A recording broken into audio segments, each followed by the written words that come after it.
you don't see the little 5 minutes that people run off for because they need to go and cry, or that you don't see the 5 seconds that someone just sits in a seat and thinks, oh God, it feels amazing to sit down right now. Action. Right, go.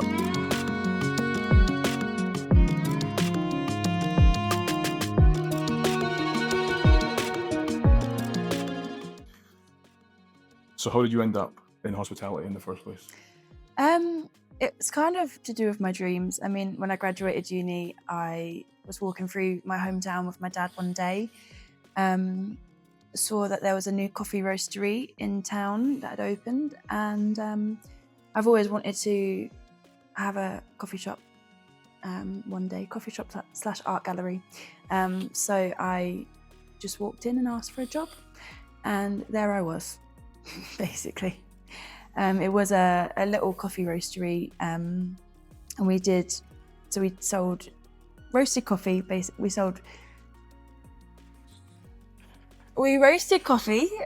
We sold retail packets and a bunch of retail stuff, and I served like takeaway customers. So people would come in and ask me for a coffee, and I would serve them coffee. That got me into hospitality. And it was associated with obviously the restaurant that was just down the road, the umbrella business. So just worked very closely with them. Amazing. And now you're a restaurant supervisor? I am. Very different environment? It is a much bigger environment, yes, much bigger. I've got a kitchen to deal with, which I never had before, which is interesting. And what's your day-to-day like now? Day-to-day is just general run-ins of the restaurant, making sure everything's going smoothly, everyone's happy, including my staff members, making sure they're taken care of, a bunch of admin, a bunch of communicating with all the different departments to make sure everything is as it should be, and everything that we've got planned goes as planned. And so what do you think, with contrast to the two environments you've worked in, what do you think takes the most out of you in the new environment you're in? I'd say the hardest part, just from the first bit of the question, from jumping from such a small little hole in the wall shop to now, was just learning things very quickly, learning the ways of a bigger restaurant very quickly. I was always going to be fine with the customer service part. I've always been in customer service. I used to supervise like a gym, for example. It's still customer service. So the biggest difference here was learning how a kitchen works. That was really hard. Learning kind of the do's and don'ts of a larger restaurant, whilst being in the sort of supervisor role, knowing that the people below me are the ones that are teaching me how to do certain things. That was really difficult to do, but I always thought at the time, I was just like, if I'm just humble about it, not much can go wrong if you're humble, and I just admit things I don't know, they'll respect me more in that sense, and they did, which has been good. So that was pretty tricky to get used to, like I say, the larger working environment. Home life, like the hardest part is I do often feel I'm burning the candle at both ends. I go to work all day, and especially after a busy day, you come home, I'll be limping sometimes because I've got hip problems, I've got back problems, I've got knee problems, I've got all these problems, and I'll come home and I've got this whole other side of my life that I'm trying to continuously move forward with. So it's very physically demanding, but also like mentally demanding. Like I have to show up in here even when I really just want to go to bed and read a book. Yeah. Like I spend months reading a book, Sean, because I cannot get through a book. I've got no time to get through a book, and I hope that's not too much to say. But... No, not at all. No, it's good. And what do you, this is the big question, what do you think is the bit about hospitality as a whole that people don't really see?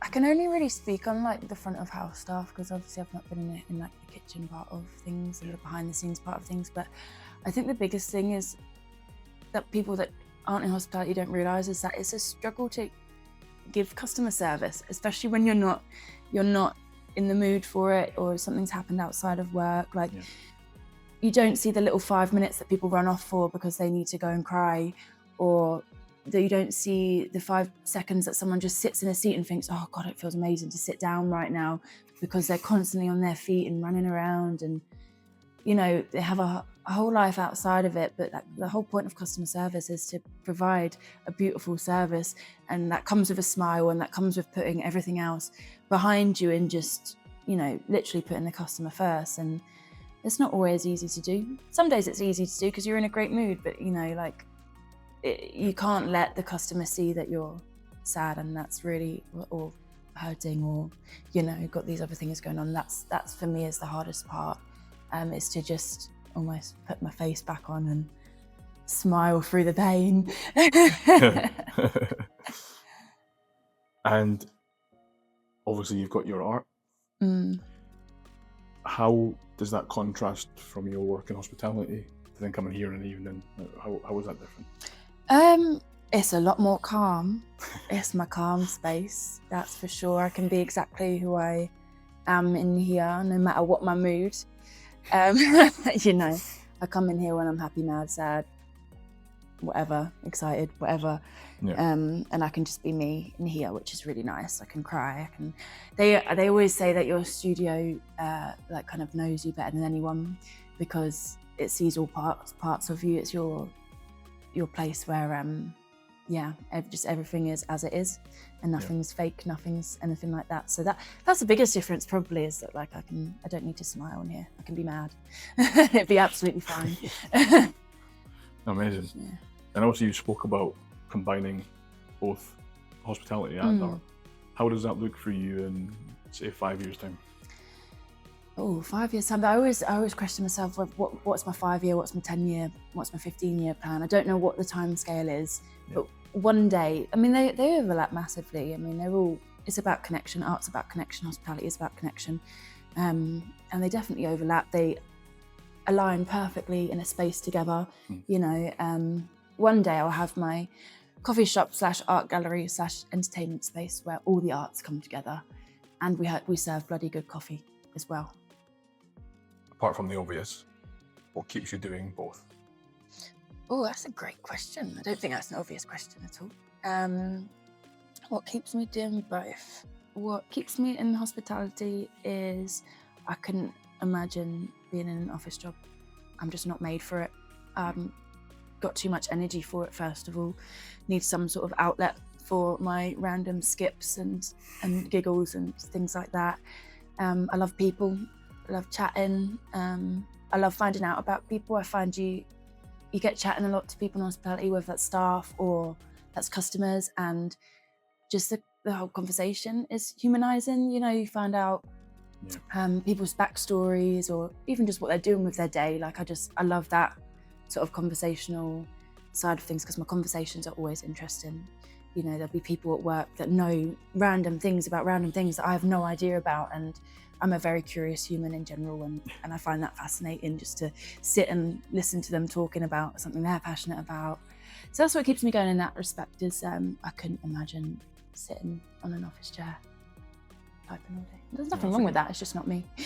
No, that's a good answer. I think you're the same with a lot of people in it. Yeah. Including me. Yeah, so, yeah. Some people just need people, do you know what I mean? And they need, keeps me going in here is that I could never not do this and be on this path. I've been on it since I was a little girl. Yep. You know, there's no point in my life that I wasn't going to be an artist. So it's a hard path, like I'm figuring it out. I feel like I had a lot of mentors in my life, and they kind of pushed me in a good direction, like the direction that I needed to be on. But now I don't have anyone to push me and tell me what's right in this environment. I'm kind of just guessing and doing my own thing, but I'm still motivated despite that, because I'd be letting my little self down if I didn't go for my dreams. I couldn't think of anything worse than letting my little self down, especially when it's been a lifetime of work.